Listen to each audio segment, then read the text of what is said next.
Hello everyone, my name is Derek Hittel, and my presentation is going to be on the social and behavioral effects phubbing has. So let's start by defining phubbing, which has been defined by the Macquarie Dictionary as the annoying habit of ignoring someone for your cell phone or other digital device. So to provide some imagery here, picture yourself at dinner with friends at your favorite restaurant, but instead of laughing and catching up over drinks, your friends are buried face deep in their cell phones while you sit and drink, practically alone.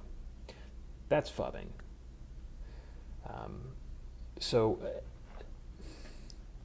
to focus this study, it's actually been expanded to expose the adverse and social behavioral effects of this rapidly growing habit, which is onset by the greater issue of our society's growing dependency on staying up to date with whatever else is going on in the world except what is happening right in front of you.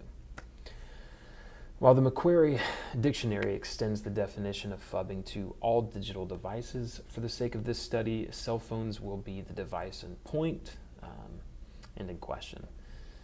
So in this presentation, I will also summarize the results of a 2-week experiment where I replaced the smartphones of volunteers with standard talk text phones, ultimately eliminating their ability to access information wherever and whenever, and ultimately forcing them to be engaged in their surroundings. So over the next few minutes, I will explain the definitions of social and behavioral development. I will also focus on the findings of my experiment and explain the interpretation of that resulting data. So let's start with social development, which refers to the method in which people develop their social and emotional skills. Social development is a learned trait and is heavily influenced during the childhood and adolescence years of life. While healthy social development is formed through positive social interactions, and experiences, it ultimately leads to better relationships. Negative development can lead to feelings of inadequacy, poor self-image, and unhealthy relationships. So in a 2-week experiment, we swapped out the smartphones of 50 volunteers for standard talk text flip style phones in an effort to alleviate their tendency to focus on the smartphone instead of being mindful and living in the moment. By taking away the volunteers' ability to use their phones as a buffer from the world, it would force them to engage completely in their daily activities and become more aware of what the world around them had to offer. We followed up with the volunteers several times throughout the 2-week period and interviewed them about 6 particular social factors which I felt most accurately portrayed the positive effects of going through daily life without a smartphone. So of the 50 volunteers, 23 reported having better attention to detail, 42 reported being more mindful within the first 48 hours, 37 reported being happier without their smartphones, 48 people reported being more productive, 19 people reported being overall less stressed, and 26 people reported having better social interactions within their circle of friends. So to summarize the results of this experiment, the numbers will speak for themselves. It provides conclusive evidence that our volunteers had a better quality of life while they were disconnected from their smartphones. Without a doubt, the data indicates the factors most positively affected are productivity 1, mindfulness 2, and overall happiness for 3. That's huge. That's a huge deal.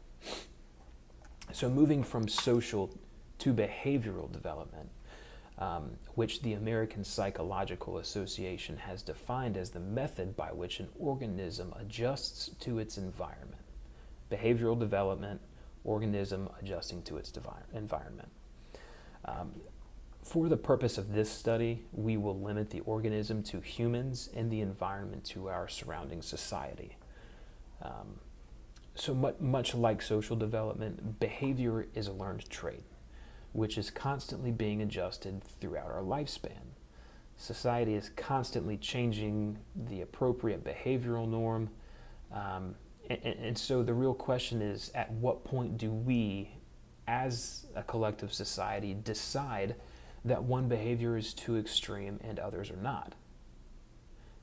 For example, in the 1950s, acceptable promiscuous clothing consisted of an ankle-length dress where your arms and neck are showing. Today, promiscuous clothing consists of a dress where absolutely no body part is left to the imagination. It's all out there for the world to see. And that's acceptable today.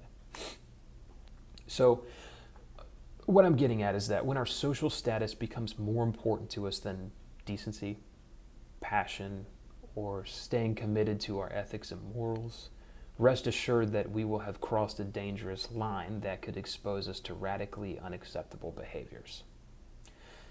So, in addition to the social factors mentioned in the preceding paragraph, 4 key behavioral factors were also established and documented and followed up on to provide evidence of the adverse effects phubbing has on our behavioral development. So, in summary, of the 50 volunteers, 32 reported engaging in some type of self-improvement practice, whether that be a hobby, working out more.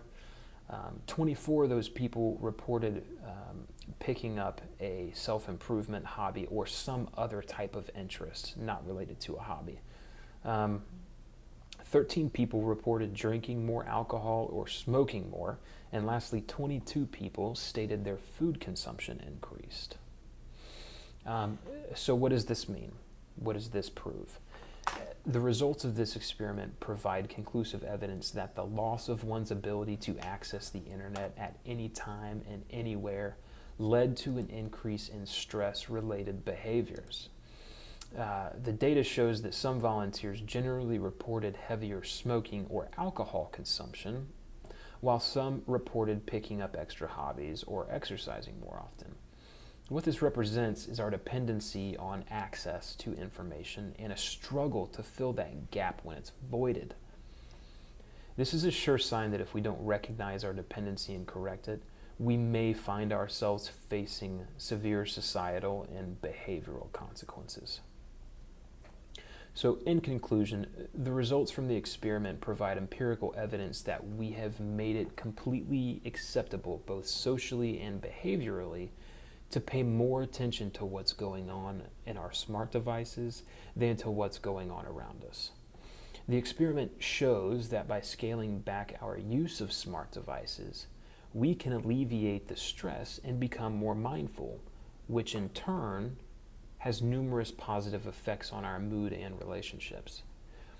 Through the experiment, we have also been able to obtain evidence that our dependence on instant access to information has a detrimental effect on our ability to effectively socialize with others, and when inaccessible, can lead to an increase in unhealthy behaviors. This study has exposed exactly what I set out to expose, and that is a need for change in the way that we live our lives through smartphones. My recommendation to everyone is to turn off the data on your smartphone or simply trade it in on a different device. Not only will it make you more mindful, less stressed, and happier, it's probably going to lower your phone bill too. Just rid yourself of the thing that is restricting you from the experiences that this life has to offer. Too many people are focused solely on what is in front of them and not what's all around them.